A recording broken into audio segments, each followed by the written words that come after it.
I'm right on schedule. I mean, where I wanted to be, a little bit ahead, so that's always good. But I'm just trying to take it day by day and just focus on getting back to 100%. Is that what is right on schedule for you? I'm going to be participating in training camp. Is it I'm going to be ready for the season? Like, how do you view that? I mean, my goal is to be ready for the season. So whatever that takes is what I'm going to try to do. But I'm also not going to rush it.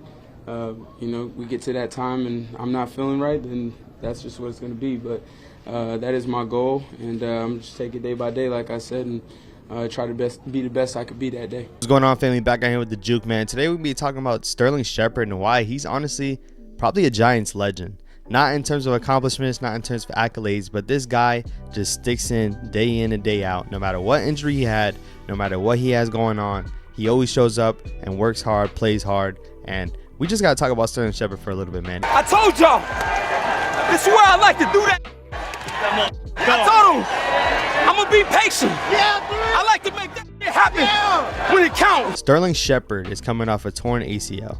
This is about the third consecutive season that he had like season-ending injuries that led to him failing to play every single game in the season and being out due to injury. Last season, he tore his ACL right in week 4 against the Dallas Cowboys on Monday Night Football. And the biggest thing that came out of that was I thought Sterling Shepard was done. But if you ask me, I thought Sterling Shepard was done 2 years ago when he tore his Achilles against the Falcons. I thought he was done then. You know, Sterling Shepard is an aging receiver north of 30. And once you hit 30 when it comes to football, man, that's when your ability and ultimately your prime starts to dwindle away. More injuries start to come up. But for Shep, it's just been bad luck. When you get older in age, of course, you get hamstring pulls, all those type of pulls that are going on because your body's not taking it as much as they used to. Your body's not being able to perform to the best of his ability as it used to. Sterling Shepard tore his ACL last season, and this is coming after tearing the Achilles the previous season. You know, 2 serious injuries, and before that, you know, he had everything from ankle issues to quad strains, quad tears. He had a lot of injuries going on. And this is coming after the first years in the league. He had a lot of concussion issues. He had a lot of head injuries that led him to missing some games. And you've seen it, man. A lot of people were just saying Sterling Shepard should chill out.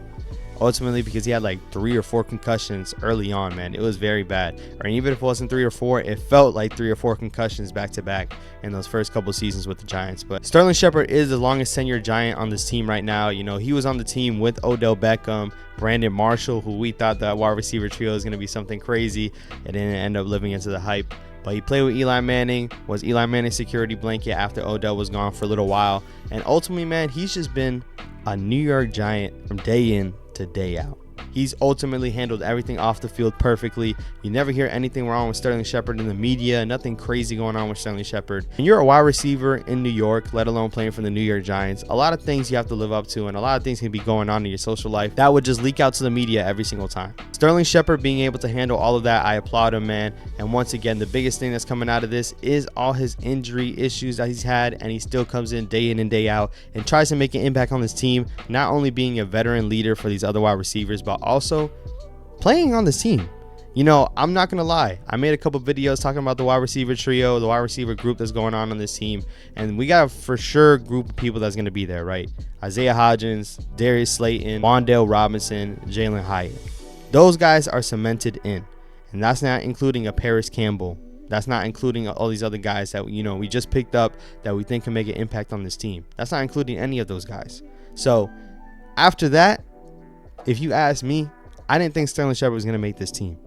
Granted, we're still in the off season, still very early. You know, there's a chance he still might not make it, but I'm hearing from a lot of you guys. You guys are saying that Sterling Shepard's for sure going to be on this team, and I'm starting to believe in that. I'm not going to lie. I'm starting to believe in that little by little. He's on a minimum contract, and like I said, he was on a minimum contract last season, tore his ACL. I thought he was for sure not going to be back. I thought the Achilles was going to be the end-all, be-all. But I for sure thought this ACL, with the age, with the contract, was going to cut it right there. This is where I like to do something. I ain't did it all game, but I like to wait sometimes. I like to wait. Clearly, they value his leadership presence. Clearly, they value the locker room presence that's going on with Sterling Shepard, as well as his ability to just go out there and play. Flat out. He's always been a guy that when he's on the field, he can produce. It's never been an issue about him not producing while he's on this field.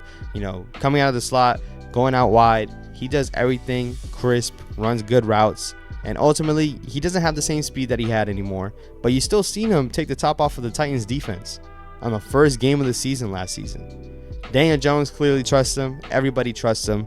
Sterling Shepard might make this team for real. But if you ask me, I think the smart decision is to have him on this team. I was almost going to say not to, but you have to have them on this team at the end of the day. With the presence on the locker room and with everything going on, Sterling Shepard is an OG. And after seeing a couple of the routes that he ran in minicamp the other day, as well as training camp that's been going on, this guy is a warrior, and I'll take a warrior going on that field any single day. I want you guys to let me know, who do you think is going to make this roster? Because once again, it's very, very crowded. I'm probably going to drop a video on this to see which one is going to be able to make it out and which ones are not going to make the cut. If we go over this wide receiver room for a little bit, right? Paris Campbell's going to make this team. We just signed him. Wan'Dale Robinson's going to make this team. Isaiah Hodge is going to make this team. Darius Slayton is going to make this team. Jalen Hyatt, who we just drafted, is going to make this team. 5 receivers are already carrying into the season that we know for sure they're going to be there. Then we have Cullen Johnson.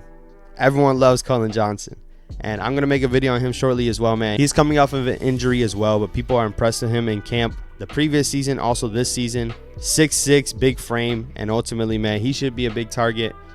You know, Bryce Ford Wheaton, undrafted player, has all the tools that you want in terms of ability with size, speed. Now, getting that stuff on the routes, getting the other things is something else.